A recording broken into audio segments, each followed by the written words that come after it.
ओम शांति। अज अव्यक्त बाप दादा दी 13/2/2022 दी रिवाइज मुरली हैगी 10/1/1990 दी। अज बाप दादा ने आख्या होली हंस दियां विशेषतावां। अज सर्व बच्चियां नूं विशेष आत्मा बनाउण वाले बाप दादा हर एक होली हंस दी विशेषतावां वेख रहे सन। जिवें हंस निर्णय शक्ति अते परखण दी शक्ति हंस विच विशेष हुंदी है, इसलिए ग्रहण करन दी शक्ति भी विशेष है। जो मोती अते कंकड़ दोनां नूं परखदा है अते फिर निर्णय करता है, उस तो बाद मोती ग्रहण करता है, कंकड़ पत्थर छड्ड दिंदा है। तां परखना, निर्णय करना मतलब धारण करना तिन्ना शक्तियां दी विशेषतावां दे कारण संगम युगी सरस्वती मां नूं सवारी हंस दी विखाई है। तां एक सरस्वती मां दा यादगार नहीं है, पर मां समान बनन वाली ज्ञान वीणा वादनी तुसी सारे ही हो। यही ज्ञान नूं धारण करन लई ही यही तीन विशेषतावां अति जरूरी हन। तुसी सारियां नूं ब्राह्मण जीवन धारण करदे ही ज्ञान विवेक द्वारा पहले धारण करने दी शक्ति दे आधार नूं पहचानिया, अपने आप नूं पहचानिया, समय नूं पहचानिया, अपने ब्राह्मण परिवार नूं पहचानिया, अपने श्रेष्ठ कर्तव्य नूं पहचानिया। इस तो बाद निर्णय किता तां ही तां ब्राह्मण जीवन धारण किता। यही उस ही कल्प पहले वाला बेहद दा बाप है, परम आत्मा है। मैं ही उहू कल्प पहले वाली श्रेष्ठ आत्मा हाँ, अधिकारी आत्मा हाँ। इस परखण तो बाद ही निर्णय किता। बिना बाप दे परखण दे निर्णय नहीं कर सकते। कई आत्मावां हुण तक भी संबंध संपर्क विच ते हैं, बहुत वधिया कहंदियां रहंदियां हन, पर परमात्मा नूं पहचान अते परखण दी शक्ति ना होण दे कारण निर्णय नहीं कर सकते कि बनना है अते की करना है। इसलिए ब्राह्मण जीवन धारण ही नहीं कर सकते। सहयोगी ते बनते हन, पर सहज योगी जीवन नहीं बना सकते, क्योंकि दोवें शक्तियां नहीं हन। इसलिए होली हंस नहीं बन सकते। पवित्रता रूपी मोती अते अपवित्रता रूपी कंकड़ दोवां नूं वेखदे नहीं, परखदे नहीं, समझदे नहीं, तां पवित्रता नूं ग्रहण करन दी शक्ति नहीं आ सकती। इसलिए होली हंस दी विशेषता सब तो पहली है, सब तो पहली शक्ति है परखण दी, मतलब पहचानना। तुसी होली हंस विच यही दोवें शक्तियां हन, क्योंकि बाप नूं तुसी पहचानिया भी है, अपने आप नूं भी पहचानिया है, निर्णय भी ठीक किता है, तां ही तां ब्राह्मण बने। अगे चल तुहानू और भी गल्लां पता लगणगियां। इस गल विच तां सारे तुसी पक्के पास हो, पर जो सेवा करदे हो अते कर्म विच आउंदे हो, सारे दिन दी दिनचर्या दे विच जो कर्म करदे हो, संबंध संपर्क विच आउंदे हो, उस विच सफलता पूर्वक हर कर्म रहे अते हर संबंध विच आउण वाली आत्मा दे संपर्क विच आउण वाली आत्मा दे संबंध विच आउण विच सदा सफल रहो। हर तरह दी सेवा मनसा वाचा कर्मणा तिन्ना विच सदा सफलता अनुभव होवे, उस दा भी आधार परखण दी शक्ति हैगा। ਅਤੇ ਨਿਰਣੈ ਕਰਨ ਦੀ ਸ਼ਕਤੀ ਹੈ। ਇਸ ਵਿੱਚ ਫੁੱਲ ਪਾਸ ਹੋਣਾ ਹੈ। ਸੇਵਾ ਦੀ ਸਫਲਤਾ ਜਾਂ ਸੰਪਰਕ ਵਿੱਚ ਸਫਲਤਾ ਸਦਾ ਨਾ ਹੋਣ ਦੇ ਕਾਰਨ ਚੈੱਕ ਕਰੋ ਤਾਂ ਕੰਮ ਨੂੰ, ਵਿਅਕਤੀ ਨੂੰ, ਆਤਮਾ ਨੂੰ ਪਰਖਣ ਦੀ ਸ਼ਕਤੀ ਵਿੱਚ ਅੰਤਰ ਪੈ ਜਾਂਦਾ ਹੈ। ਜਿਸ ਆਤਮਾ ਨੂੰ ਜਿਸ ਸਮੇਂ ਜਿਸ ਵਿਧੀ ਪੂਰਵਕ ਸਹਿਯੋਗ ਚਾਹੀਦਾ ਹੈ ਜਾਂ ਸਿੱਖਿਆ ਚਾਹੀਦੀ ਹੈ, ਸਨੇਹ ਚਾਹੀਦਾ ਹੈ, ਉਸ ਵੇਲੇ ਜੇਕਰ ਪਰਖਣ ਦੀ ਸ਼ਕਤੀ ਤੇਜ਼ ਹੈ ਤਾਂ ਜ਼ਰੂਰ ਸੰਬੰਧ ਵਿੱਚ ਸਫਲਤਾ ਪ੍ਰਾਪਤ ਹੋਵੇਗੀ। ਲੇਕਿਨ ਹੁੰਦਾ ਕੀ ਹੈ? ਜਿਸ ਆਤਮਾ ਨੂੰ ਜੋ ਸਹਿਯੋਗ ਜਾਂ ਵਿਧੀ ਉਸ ਵੇਲੇ ਚਾਹੀਦੀ ਹੈ ਉਹ ਨਾ ਦੇ ਕੇ ਜਾਂ ਨਾ ਪਰਖਣ ਦੇ ਕਾਰਨ ਆਪਣੇ ਢੰਗ ਨਾਲ ਉਸ ਨੂੰ ਸਹਿਯੋਗ ਦਿੰਦੇ ਹੋ ਜਾਂ ਵਿਧੀ ਅਪਣਾਉਂਦੇ ਹੋ, ਇਸ ਲਈ ਸੰਤੁਸ਼ਟਤਾ ਦੀ ਸਫਲਤਾ ਨਹੀਂ ਹੁੰਦੀ। ਜਿਵੇਂ ਸਰੀਰਿਕ ਬਿਮਾਰੀ ਨੂੰ ਪਰਖਣ ਦੀ ਡਾਕਟਰ ਨੂੰ ਵਿਧੀ ਨਾ ਆਵੇ ਤੇ ਫਿਰ ਕੀ ਹੁੰਦਾ ਹੈ? ਠੀਕ ਹੋਣ ਦੀ ਬਜਾਏ ਇੱਕ ਤੋਂ ਅਨੇਕ ਰੋਗ ਪੈਦਾ ਹੋ ਜਾਂਦੇ ਹਨ। ਪੇਸ਼ੈਂਟ ਨੂੰ ਸੰਤੁਸ਼ਟਤਾ ਦੀ ਸਫਲਤਾ ਨਹੀਂ ਮਿਲਦੀ।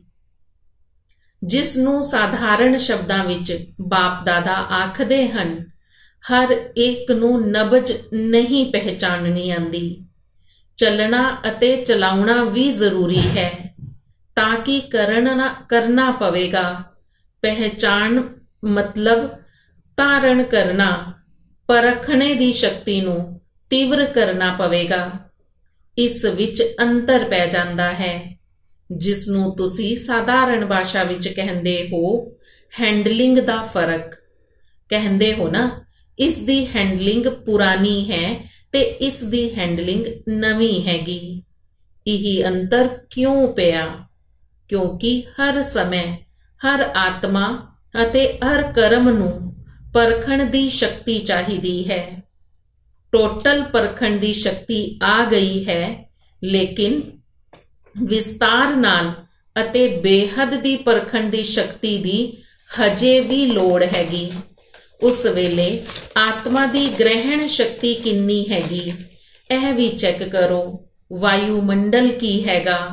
ਉਸ ਆਤਮਾ ਦੀ ਸੁਣਨ ਦੀ ਵਾ ਸਿੱਖਿਆ ਲੈਣ ਦੀ ਸ਼ਕਤੀ ਵਾ ਮੂਡ ਕਿਵੇਂ ਦਾ ਹੈਗਾ? ਜਿਵੇਂ ਕੋਈ ਕਮਜ਼ੋਰ ਸਰੀਰ ਵਾਲਾ ਹੋਵੇ ਅਤੇ ਉਸ ਨੂੰ ਜ਼ਿਆਦਾ ਤੇ ਜ਼ਿਆਦਾ ਤਾਕਤ ਦਾ ਇੰਜੈਕਸ਼ਨ ਦੇ ਦੇਵੋ ਤੇ ਕੀ ਹਾਲਤ ਹੋਵੇਗੀ? ਉਸ ਦਾ ਤੇ ਹਾਰਟ ਫੇਲ ਹੀ ਹੋ ਜਾਵੇਗਾ, ਸ਼ਾਂਤੀ ਵਿੱਚ ਚਲਾ ਜਾਵੇਗਾ।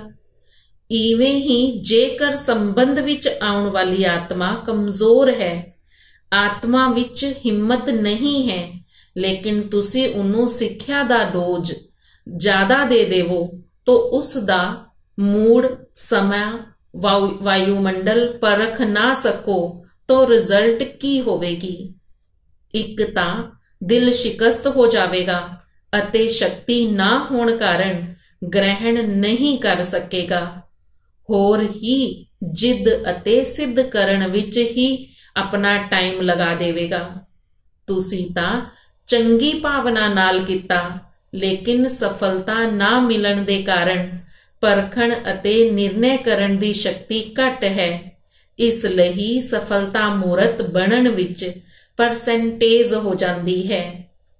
ਤਾਂ ਸਾਰੇ ਦਿਨ ਦੇ ਕਰਮ ਅਤੇ ਸੰਬੰਧ ਵਿੱਚ ਪਰਖਣ ਦੀ ਸ਼ਕਤੀ ਦੀ ਲੋੜ ਹੋਈ ਨਾ। ਇਸ ਲਈ ਸਿੱਖਿਆ ਭਾਵੇਂ ਦੋ, ਲੇਕਿਨ ਸਾਰੀਆਂ ਗੱਲਾਂ ਨੂੰ ਪਰਖ ਕੇ ਫਿਰ ਕਦਮ ਚੁੱਕੋ। ਇਵੇਂ ਨਹੀਂ ਕਿ ਸੇਵਾ ਦੇ ਖੇਤਰ ਵਿੱਚ ਵੀ ਜਾ ਕੇ ਆਤਮਾਵਾਂ ਦੀ ਲੋੜ ਅਤੇ ਇੱਛਾ ਪਰਖੋਏ ਬਿਨਾ ਕਿੰਨਾ ਵੀ ਚੰਗਾ ਗਿਆਨ ਦੇ ਦੇਵੋ, ਕਿੰਨੀ ਵੀ ਮਿਹਨਤ ਕਰ ਲਿਓ, ਲੇਕਿਨ ਸਫਲਤਾ ਨਹੀਂ ਹੋਵੇਗੀ। ਅੱਛਾ ਤੇ ਕਹਿਣਗੇ, ਪਰ ਉਹਨੂੰ ਧਾਰਨ ਕਰਨ ਦੀ ਪਰਖ ਨਾ ਸਕਣ ਦੇ ਕਾਰਨ ਉਹਨੂੰ ਧਾਰਨ ਨਹੀਂ ਕਰ ਸਕਣਗੇ। ਲੇਕਿਨ ਜੋ ਸਫਲਤਾ ਦਾ ਲਕਸ਼ ਹੁੰਦਾ ਹੈ, ਉਸ ਵਿੱਚ ਨੇੜੇ ਅਨੁਭਵ ਨਹੀਂ ਕਰ ਸਕਾਂਗੇ।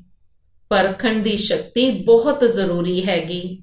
ਜਿਵੇਂ ਕੋਈ ਸ਼ਕਤੀ ਦਾ ਇੱਛੁਕ ਹੈ, ਉਸ ਨੂੰ ਤੁਸੀਂ ਜੀਵਨ ਮੁਕਤੀ ਅਤੇ ਮੁਕਤੀ ਦੋਵੇਂ ਹੀ ਦੇ ਦੇਵੋ, ਪਰ ਉਹ ਰੁਚੀ ਨਹੀਂ ਰੱਖੇਗਾ। ਪਾਣੀ ਦੇ ਪਿਆਸੇ ਨੂੰ 36 ਤਰ੍ਹਾਂ ਦਾ ਭੋਜਨ ਦੇ ਦੇਵੋ, ਪਰ ਉਹ ਸੰਤੁਸ਼ਟ ਪਾਣੀ ਦੀ ਬੂੰਦ ਨਾਲ ਹੀ ਹੋਵੇਗਾ, ਨਾ ਕਿ ਭੋਜਨ ਨਾਲ। ਤਾਂ ਮੁਕਤੀ ਦੇ ਇੱਛੁਕ ਨੂੰ ਪਰਖ ਕੇ ਜੇਕਰ ਉਸ ਨੂੰ ਮੁਕਤੀ ਦੇ ਬਾਰੇ ਵਿੱਚ ਹੀ ਪੁਆਇੰਟ ਦੋਗੇ ਤੇ ਉਸ ਦੀ ਇੱਛਾ ਵੀ ਹੋਵੇਗੀ ਅੱਗੇ ਸੁਣਨ ਦੀ ਅਤੇ ਜੀਵਨ ਮੁਕਤੀ ਵਿੱਚ ਪਰਿਵਰਤਨ ਹੋ ਜਾਣ ਦੀ। ਕਿਸੇ ਨੂੰ ਧਾਰਨਾ ਦੀ ਗੱਲਾਂ ਸੁਣਨਾ ਚੰਗਾ ਲੱਗਦਾ ਹੈ, ਉਸ ਨੂੰ ਤੁਸੀਂ ਕਲਪ 5000 ਵਰਿਆਂ ਦਾ ਹੈ, ਗੀਤਾ ਦਾ ਭਗਵਾਨ ਕੌਣ ਹੈ, ਇਹੀ ਗੱਲਾਂ ਦੱਸਣੀਆਂ ਸ਼ੁਰੂ ਕਰ ਦੋਗੇ ਤਾਂ ਉਸ ਨੂੰ ਵੀ ਸੰਤੁਸ਼ਟੀ ਨਹੀਂ ਹੋਏਗੀ। ਇਸ ਲਈ ਸੇਵਾ ਵਿੱਚ ਵੀ ਆਤਮਾ ਦੀ ਸਥਿਤੀ ਜਾਂ ਉਸ ਦੀ ਆਤਮਾ ਦੀ ਪਰਖ ਹੋਣਾ ਜ਼ਰੂਰੀ ਹੈ। ਤਾਂ ਹੀ ਸੇਵਾ ਵਿੱਚ ਸਫਲਤਾ ਦਾ ਆਧਾਰ ਕਿਸ ਸ਼ਕਤੀ ਤੋਂ ਹੋਇਆ, ਪਰਖਣ ਦੀ ਸ਼ਕਤੀ ਚਾਹੀਦੀ ਹੈ। ਭਾਵੇਂ ਅਗਿਆਨੀ ਆਤਮਾਵਾਂ ਦੀ ਸੇਵਾ ਹੈ, ਭਾਵੇਂ ਸੇਵਾ ਸਾਥੀ ਦੀ ਸੇਵਾ ਹੈ, ਦੋਵਾਂ ਵਿੱਚ ਸਫਲਤਾ ਦਾ ਆਧਾਰ ਇੱਕ ਹੀ ਹੈਗਾ। ਤਾਂ ਹੋਲੀ ਹੰਸ ਦੀ ਵਿਸ਼ੇਸ਼ਤਾਵਾਂ ਸਭ ਤੋਂ ਪਹਿਲਾਂ ਪਰਖਣ ਦੀ ਸ਼ਕਤੀ ਨੂੰ ਵਧਾਓ। ਪਰਖਣ ਦੀ ਸ਼ਕਤੀ ਸਹੀ ਹੈਗੀ, ਸ੍ਰੇਸ਼ਟ ਹੈ, ਤਾਂ ਨਿਰਣੈ ਵੀ ਸਹੀ ਹੋਣਗੇ ਅਤੇ ਤੁਸੀਂ ਜਿਸ ਨੂੰ ਜੋ ਦੇਣਾ ਚਾਹੁੰਦੇ ਹੋ ਉਹ ਉਸ ਵਿੱਚ ਗ੍ਰਹਿਣ ਕਰਨ ਦੀ ਸ਼ਕਤੀ ਆਪੇ ਹੀ ਆ ਜਾਵੇਗੀ। ਹੋਰ ਕੀ ਬਣ ਜਾਵਾਂਗੇ? ਨੰਬਰ 1 ਸਫਲਤਾ ਮੂਰਤ ਬਣ ਜਾਵਾਂਗੇ। ਤਾਂ ਭਾਵੇਂ ਸੇਵਾ ਵਿੱਚ, ਭਾਵੇਂ ਸੰਬੰਧ ਵਿੱਚ ਲਕਸ਼ਣ ਨੂੰ ਪ੍ਰਾਪਤ ਕਰਨ ਦੇ ਲਈ ਲਕਸ਼ਣ ਆਪੇ ਹੀ ਧਾਰਨ ਹੋ ਜਾਣਗੇ। ਤਾਂ ਸਾਰੇ ਦਿਨ ਵਿੱਚ ਇਸ ਗੱਲ ਨੂੰ ਚੈੱਕ ਕਰੋ, ਸਾਰੇ ਦਿਨ ਦੀ ਦਿਨਚਰਿਆ ਵਿੱਚ ਪਰਖਣ ਦੀ ਸ਼ਕਤੀ ਵੇਖੋ ਕਿ ਕਿੰਨੇ ਤੱਕ ਧਾਰਨ ਕੀਤੀ ਹੈ, ਕਿੱਥੋਂ ਤੱਕ ਕਰੈਕਸ਼ਨ ਐਡੀਸ਼ਨ ਕਰਨ ਦੀ ਲੋੜ ਹੈ। ਕਰਨ ਤੋਂ ਬਾਅਦ ਕਰੈਕਸ਼ਨ ਆਪੇ ਆਪ ਹੀ ਹੋ ਜਾਂਦਾ ਹੈ। ਉਹ ਜ਼ਰੂਰੀ ਵੀ ਹੈਗਾ ਕਿਉਂਕਿ ਦਿਵਯ ਬੁੱਧੀ ਦਾ ਵਰਦਾਨ ਭਗਵਾਨ ਤੋਂ ਸਭ ਨੂੰ ਮਿਲਿਆ ਹੋਇਆ ਹੈ। ਭਾਵੇਂ ਸਮੱਸਿਆਵਾਂ ਦੇ ਵਸ਼ ਹੋ, ਭਾਵੇਂ ਸਮੇਂ ਦੇ ਵਸ਼ ਹੋ, ਪ੍ਰਸਥਿਤੀ ਦੇ ਵਸ਼ ਹੋ, ਕਿਸੇ ਆਤਮਾ ਦੇ ਸੰਗ ਦੇ ਵਸ਼ ਹੋ ਜਾਂ ਮਾਇਆ ਦੁਆਰਾ ਮਨ ਮਤ ਦੇ ਵਸ਼ ਹੋ, ਉਸ ਸਮੇਂ ਪਰ ਵਸ਼ ਹੋ ਜਾਂਦੇ ਹੋ ਨਾ। ਲੇਕਿਨ ਸਮੇਂ, ਪ੍ਰਸਥਿਤੀ, ਸੰਗ ਦਾ ਪ੍ਰਭਾਵ, ਮਨ ਮਤ ਦਾ ਪ੍ਰਭਾਵ ਜਦੋਂ ਹਲਕਾ ਹੋ ਜਾਂਦਾ ਹੈ ਤਾਂ ਸੋਚਦੇ ਤੋਂ ਹੋ ਨਾ, ਦਿਵਯ ਬੁੱਧੀ ਤਾਂ ਆਪਣਾ ਕੰਮ ਤਾਂ ਕਰਦੀ ਹੈ ਨਾ, ਜਿਸ ਨੂੰ ਤੁਸੀਂ ਕਹਿੰਦੇ ਹੋ ਜੋਸ਼ ਤੋਂ ਹੋਸ਼ ਵਿੱਚ ਆ ਗਏ। ਫਿਰ ਉਸ ਟਾਈਮ ਕਰੈਕਸ਼ਨ ਐਡੀਸ਼ਨ ਹੋਣੀ ਚਾਹੀਦੀ ਹੈ ਕਿ ਸਾਨੂੰ ਐਵੇਂ ਕਰਨਾ ਚਾਹੀਦਾ ਸੀ। ਲੇਕਿਨ ਰਜਿਸਟਰ ਵਿੱਚ ਤਾਂ ਜਾਂ ਕਰਮ ਦੇ ਹਿਸਾਬ ਦੇ ਕਿਤਾਬ ਵਿੱਚ ਦਾਗ ਨਹੀਂ ਹੈਗਾ, ਲੇਕਿਨ ਬਿੰਦੀ ਤਾਂ ਪੈ ਗਈ ਨਾ। ਬਿਲਕੁਲ ਸਾਫ਼ ਤੇ ਨਹੀਂ ਆਖਾਂਗੇ ਨਾ। ਇਸ ਲਈ ਆਖਿਆ ਜਾਂਦਾ ਹੈ ਕਰਮਾਂ ਦੀ ਲੀਲਾ ਅਤੀ ਗਹਿਰੀ ਹੈ।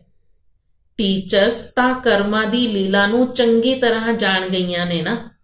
ਟੀਚਰਸ ਸਾਰਾ ਦਿਨ ਕੀ ਗੀਤ ਗਾਉਂਦੀਆਂ ਹਨ ਕਿ ਵਾਹ ਮੇਰਾ ਸ੍ਰੇਸ਼ਟ ਕਰਮਾਂ ਦੀ ਲੀਲਾ, ਵਾਹ। ਕਰਮਾਂ ਦੀ ਗਹਿਣ ਗਤੀ ਦੀ ਲੀਲਾ ਨਹੀਂ, ਸ੍ਰੇਸ਼ਟ ਕਰਮਾਂ ਦੀ ਲੀਲਾ। ਦੁਨੀਆ ਵਾਲੇ ਤੇ ਹਰ ਟਾਈਮ ਕਰਮਾਂ ਨੂੰ ਕੁੱਟਦੇ ਹੀ ਰਹਿੰਦੇ ਨੇ, ਹਰ ਕਦਮ ਵਿੱਚ ਕਰਮਾਂ ਨੂੰ ਕੁੱਟਦੇ ਨੇ। ਕਹਿੰਦੇ ਨੇ ਮੇਰੇ ਤੇ ਕਰਮ ਹੀ ਇਹੋ ਜਿਹੇ ਨੇ। ਤੁਸੀਂ ਕਹਿੰਦੇ ਹੋ ਵਾਹ ਮੇਰੇ ਸ੍ਰੇਸ਼ਟ ਕਰਮ, ਵਾਹ। ਹੁਣ ਇਸ ਵਿੱਚ ਹੋਰ ਅੱਗੇ ਵਧੋ। ਸਦਾ ਸ੍ਰੇਸ਼ਟ ਕਰਮ ਹੋਣ, ਸਾਧਾਰਨ ਕਰਮ ਨਾ ਹੋਣ। ਕਰਮਾਂ ਨੂੰ ਕੁੱਟਣਾ ਤੇ ਖਤਮ ਹੋ ਗਿਆ ਹੈ, ਲੇਕਿਨ ਸ੍ਰੇਸ਼ਟ ਕਰਮ ਹੋਣ, ਇਸ ਵਿੱਚ ਅੰਡਰਲਾਈਨ ਕਰਨਾ ਹੈ। ਜੇਕਰ ਕਰਮ ਸ੍ਰੇਸ਼ਟ ਨਹੀਂ ਹੋਣਗੇ, ਸਾਧਾਰਨ ਹੋਣਗੇ ਤੇ ਸਫਲਤਾ ਵੀ ਸਾਧਾਰਨ ਹੀ ਹੋਏਗੀ। मिक्स कर्म नहीं, साधारण कर्म नहीं, श्रेष्ठ कर्म। अगर कदे मिक्स कर्म करांगे, कदे साधारण ते कदे श्रेष्ठ, तां सफलता भी मिक्स हो जाएगी। हुण विशेष अटेंशन यही गल ते देना है, साधारणता नूं विशेषता विच परिवर्तन करो। इस तो ही कदे सुनावा, इस ते उपर भी कदों सुनावांगे। बाप दादा हर एक दी रोज दिनचर्या भी वेखदे हन कि साधारणता किन्नी है अते विशेषता किन्नी है। यही रिजल्ट वेखदे रहंदे हन। बाप दादा दे कोल वेखण दे साधन इन्ने हन जो एक ही समय देश विदेश दे सारे बच्चों नूं वेख सकते हैं। वख-वख वेखण दी लोड़ नहीं, 5 मिनट विच सब दा पता लग जाता है। बच्चों दे वाह वाह दे गीत भी गाउंदे हन, नाल नाल स्वमान बनाउण दी एम नाल चेक भी करते हन। सुनाया सी ना, बाप ने बाप दे ਜਾਂ बाप दी पहचान दे गीत किन्ने गांदे हन। इस विच तां सारे पास हो अते कदे कदे ते कमाल दी कम भी करदे हो। चंगी कमाल है ना, दमाल वाली कमाल नहीं। कोई कोई बच्चे दमाल दी भी कमाल करदे हन। हुंदी धमाल है पर कहंदे हन यही तां साडी कमाल है। इसलिए बाप दादा कहंदे परखण दी शक्ति नूं वधाओ, अपने कर्मां नूं भी परख सको तां अते दूजियां दे कर्मां नूं भी सही परख सको। उल्टे नूं सुलटा नहीं कहांगे, यह परखण दी शक्ति दी कमी है। अते सदा यह एक गल याद रखना सब लई कह रहे हन। कदे भी कोई अजीहा हिसाब जां साधारण कर्म करदे हो अते अपने आप नूं पहचान नहीं सकते हो ते यही गायन यही राइट है जां रोंग है, तां जदों अजीही परिस्थिति आउंदी है वशीभूत हो जांदे हो। उस वेले अजीही परिस्थिति विच सिद्धि नूं प्राप्त करन दी श्रेष्ठ विधि की है, क्योंकि उस वक्त अपनी बुद्धि तां वशीभूत हैगी। राइट नूं भी रोंग समझदे हो और रोंग नूं ते रोंग ते रोंग हैगा ही। राइट समझदे ही नहीं, फिर राइट समझण लग पैंदे हो। फिर जिद करोगे जां सिद्ध करोगे, यही निशानी है वशीभूत आत्मा दी। अजीहे समय ते की करिए? अजीहे समय ते हमेशा एक बाप दादा दी श्रेष्ठ मत याद रखो कि जिन्हां नूं बाप ने निमित बनाया है, ਉਹ निमित आत्मावां दे ਉਹ डायरैक्शन जो देणगियां उन्हां ते असीं चलना है। उस नूं मेहनत दे उस नूं ही हमें सानू महत्व देना चाहिदा है। उस वेले यही नहीं सोचो कि निमित बने हुए शायद किसी दे कहण नाल कह रहे हन, इस विच धोखा खा लैंदे हन। निमित बनी हुई श्रेष्ठ आत्मावां द्वारा जो सिक्ख्या अते डायरैक्शन मिलते हैं, उसनूं उस समय महत्व देण नाल जेकर कोई बुरी गल भी होवेगी तां तुसीं जिम्मेवार नहीं होवोगे। जिवें ब्रह्मा बाप दे लई शिव बाप हमेशा कहंदे हन कि जेकर ब्रह्मा द्वारा कोई गलती भी हो जावे तां उस गलती नूं बदल के तुहाडे प्रति सही कर देणगे। तां अजिहेवें ही निमित आत्मावां होणगियां। आत्मावां प्रति कदी भी यही व्यर्थ हिसाब व्यर्थ संकल्प नहीं उठाना चाहिदा कि मैनू कोई अजिहा फैसला भी दे दिता हैगा जो तुहानू ठीक नहीं लगदा, पर तुसी उस विच जिम्मेवार नहीं हो। तुहाडा पाप नहीं बनेगा, तुहाडा काम ठीक हो जाएगा, क्योंकि बाप बैठा है ना। बाप पाप नू बदल लेवेगा।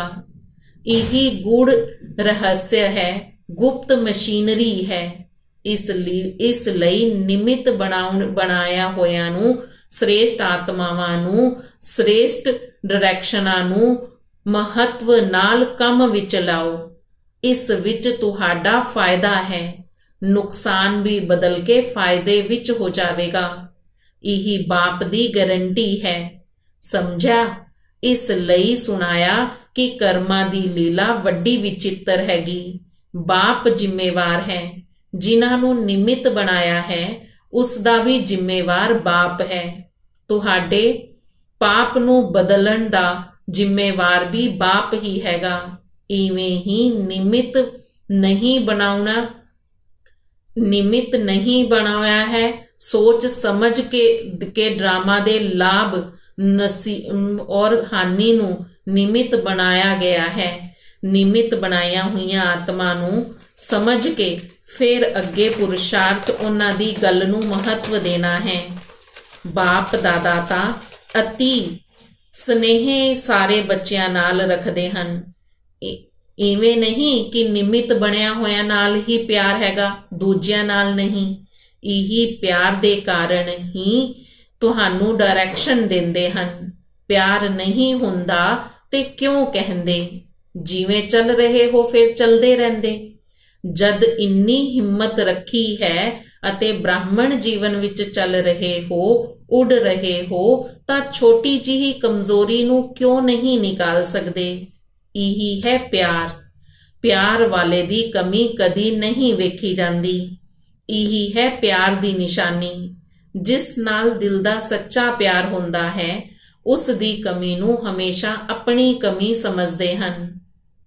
अच्छा, चारों पासे दे सदा परखण दी शक्ति दी विशेष आत्मावां नू सदा हर कर्म अते संबंध विच श्रेष्ठ सफलता प्राप्त करने वाली सफलता मूरत आत्मावां नू सदा हिम्मत अते शुभ भावना अते शुभ कामना द्वारा परिवर्तन करन वाली शक्तिशाली आत्मावां नू सदा वाह मेरा श्रेष्ठ कर्म दे खुशी दे गीत गाउण वाले बच्चियां नू बाप दादा दा याद प्यार अते नमस्ते।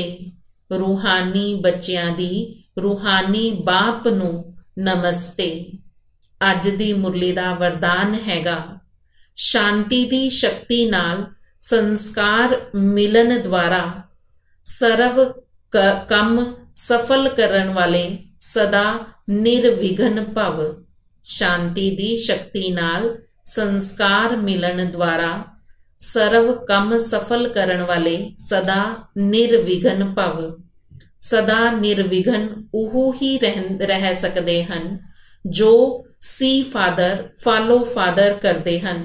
सी सिस्टर सी ब्रदर करन नाल ही हलचल हुंदी है। इसलिए हुण बाप नू फॉलो करते हो। बाप समान संस्कार बनाउणा ता संस्कार मिलन दी रास करते हुए हमेशा निर्विघ्न रहोगे। शांति दी शक्ति नाल अते शांत रहन नाल किन्ना भी वड्डा विघन आ जावे सहज समाप्त हो जावेगा अते सर्व कम तुहाडे आपे ही सिद्ध हो जाणगे। स्लोगन हैगा, त्रिकालदर्शी उहू है जो किसी भी गल नू एक काल दी दृष्टि नाल नहीं वेखदे, हर गल विच कल्याण समझदे हन। त्रिकालदर्शी उहू है जो किसी भी गल नू एक काल दी दृष्टि नाल नहीं वेखदे, हर गल विच कल्याण समझदे हन। ओम शांति।